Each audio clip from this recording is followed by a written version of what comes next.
Hello and welcome to the BVB update for October 9th. I'm Stefan Butzko, and in this format I cover Borussia Dortmund news and other shenanigans.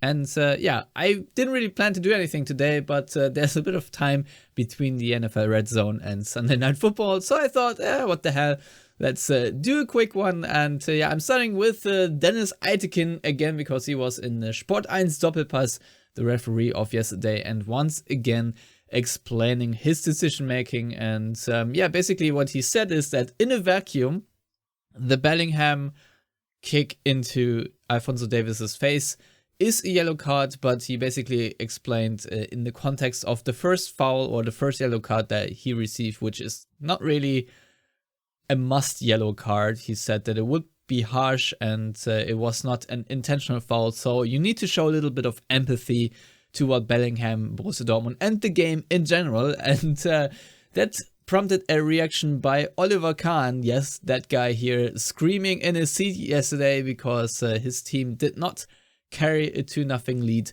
over the finish line. And Oliver Kahn said, where was the empathy from Dennis Eitekin? First of all, he misspelled his name for the red and yellow card for Coman, and obviously Eitekin also did respond to that because it did happen during the show, and he said, well, the first foul was a slam dunk yellow card and the second one was an intentional tactical foul, and since he pulled Adimi twice, there was no chance, absolutely zero chance, to not give a second yellow.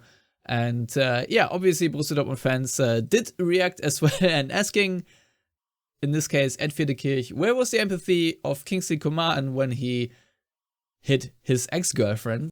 So yeah, asking the real questions here. And what I also liked is Oliver Kahn in the scream. I think that's actually hilarious. But yeah, what else is there? Some injury news from Ruhr-Nachrichten today, because some Borussia Dortmund players did train today. And the first update is on Gregor Kobel. He had a full training session today without any restriction and is deemed fit to play for Sevilla. I think that's very good news. And I should also mention that Mats Hummels yesterday posted on Instagram, of course, saying incredible emotions at the end and a hard-fought point that we have earned. I'm feeling better again too. I really wanted to be there after a 2-game break, but it clearly was not enough for more than one half. So Mats Hummels thankfully wasn't injured. He just wasn't basically fit enough after his flu that he suffered. And yeah, that brings us back to the Ruhr-Nachrichten article, because Marco Reus also is subject, and Ruhr-Nachrichten write that his comeback will be delayed due to his cold and he could not train on Sunday because of it. And in the same vein, Dortmund do expect Giovanni Reina to be an option for the match against Union Berlin at the very latest. And yeah, Union Berlin are obviously Dortmund's next opponent, so let's give a little rundown of matchday 9. First of all, Werder Bremen did beat TSG Hoffenheim. Bayer Leverkusen won the 0-4 derby against Schalke with 4-0, making it once again clear that Schalke are not a Bundesliga quality side, with Xabi Alonso making his debut.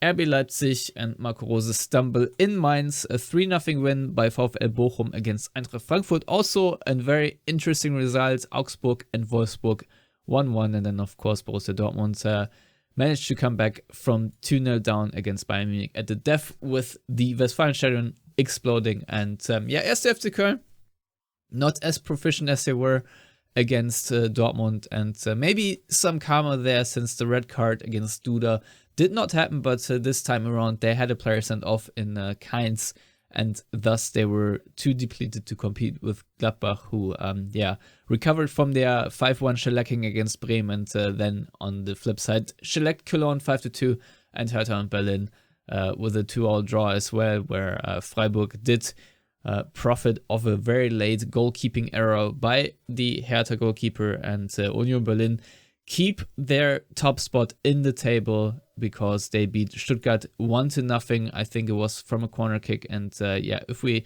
take a look at the table, we will have a Super Sunday next Sunday, because Union Berlin is first versus fourth and second versus third, as far as I know, because Berlin and Dortmund will play each other, and so will Bayern and Freiburg. And yeah, Dortmund already 4 points off the lead behind Union Berlin. They can do something about it. And yeah, the 1 point that saved means they remain in the top 4 spots, but obviously Dortmund have to be very careful because they can drop down in the table very easily. They could be, as far down as Augsburg if things go wrong on a certain match day. So basically almost as low as 10th. So yeah, it's nice and tight. And if we look at the fixtures for next week, let's take a look here. Yeah, Friday game, Schalke against Hoffenheim, and then yeah, on the Sunday, as you can see here, we will have Union Berlin versus Dortmund, and then